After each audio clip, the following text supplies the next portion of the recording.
Hello students, നമ്മളിത് 7th ക്ലാസ്സിലെ unit 2 ആയിട്ടാണ് വന്നിരിക്കുന്നത്. യൂണിറ്റ് 2 ഫ്രാക്ഷൻസ് ആണ്.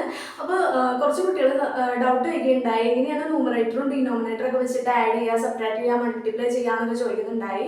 പിന്നെ നമ്മൾക്ക് ഒരു ഫ്രാക്ഷൻ എന്ന് പറഞ്ഞിട്ടുണ്ടെങ്കിൽ P/Q ഫോമിലുള്ള എല്ലാ നമ്പേഴ്സിനെ നമ്മൾ ഫ്രാക്ഷൻ എന്ന് പറയാം.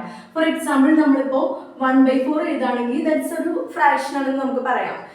പിന്നെ നമ്മുടെ ന്യൂമറേറ്റർ എന്ന് പറഞ്ഞിട്ടുണ്ടെങ്കിൽ നമ്മുടെ മുകളിൽ കിടക്കുന്ന സംഖ്യയാണ്. അതായത് നമ്മുടെ P ആണ്, ഇവിടെ നമ്മുടെ 1/4ന്റെ 1 ആയിരിക്കുമല്ലോ. പിന്നെ ഡിനോമിനേറ്റർ അടി കിടക്കുന്ന സംഖ്യ എന്ന് പറയുന്നത് Q ഇവിടെ ഫോം ചെയ്യുന്ന Q ആയിട്ടാണ്, 4 എന്ന് നമുക്ക് എഴുതാം. ഇത് നമ്മൾ നോക്കാൻ പോകുന്നത് ന്യൂമറേറ്ററും ഡിനോമിനേറ്ററും ഒക്കെ വെച്ചിട്ട് ഒരു ഫ്രാക്ഷൻ എങ്ങനെ ആഡിങ് ചെയ്യും എന്നുള്ളതാണ്. സിമ്പിൾ മെത്തേഡാണ്. എന്ന് വെച്ചാൽ ആഡിങ് ചെയ്യുമ്പോൾ ഇപ്പോൾ 1/4 പ്ലസ് 2/3 ചെയ്യണമെങ്കിൽ ഫസ്റ്റ് നമ്മൾ ഈ ക്രോസ് മൾട്ടിപ്ലിക്കേഷൻ ചെയ്യാം. നമ്മൾ ചെറിയ ക്ലാസ്സിൽ ക്രോസ് മൾട്ടിപ്ലിക്കേഷൻ ഓൾറെഡി പഠിക്കുന്നതാണ്.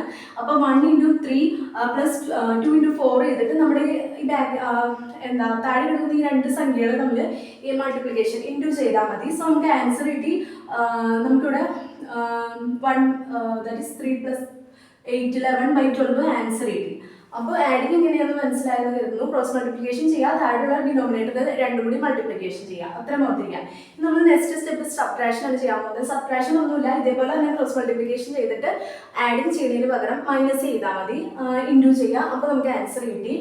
പിന്നെ മൾട്ടിപ്ലിക്കേഷൻ കാര്യത്തിൽ നമ്മൾ ശ്രദ്ധിക്കേണ്ട എന്താണെന്ന് വെച്ചിട്ടുണ്ടെങ്കിൽ നമ്മൾ നേരെ ഇങ്ങനെ ചെയ്തു പോയാൽ മതി. 2 × 1 3 × 4 4 × 3 അങ്ങനെ ചെയ്തിട്ടുണ്ടെങ്കിൽ മൾട്ടിപ്ലിക്കേഷൻ ചെയ്യാൻ പറ്റും. അപ്പോൾ ഇത് വെച്ചിട്ടുള്ള പ്രോബ്ലംസ് ആണ് നമുക്ക് ഫ്രാക്ഷൻസിൽ വന്നത്. പിന്നെ എത്ര ഭാഗം വരും, എത്ര പാർട്ട് വരും, അങ്ങനെയൊക്കെ ചോദിക്കും. അപ്പോൾ നെക്സ്റ്റ് ക്ലാസ്സിൽ നമ്മൾ പറയാൻ പോകുന്നത് ഇതൊക്കെ ബേസ് ചെയ്തിട്ട് വരുന്ന പ്രോബ്ലംസിനെ കുറിച്ചിട്ടാണ്. ഇതിലിപ്പോൾ നിങ്ങൾക്ക് എന്തെങ്കിലും ഡൗട്ട് ഉണ്ടെങ്കിൽ, അല്ലെങ്കിൽ നിങ്ങൾക്ക് വേറെ പ്രോബ്ലംസ് ഇത് ബേസ് ചെയ്തിട്ടുള്ള ഡൗട്ട് ഉണ്ടെങ്കിൽ എന്നോട് കമൻ്റ് ആയിട്ട് ഇട്ടാൽ മതിയാവും. നമ്മുടെ ചാനൽ എല്ലാവരും സബ്സ്ക്രൈബ് ചെയ്യുക, സപ്പോർട്ട് ചെയ്യുക. Thank you.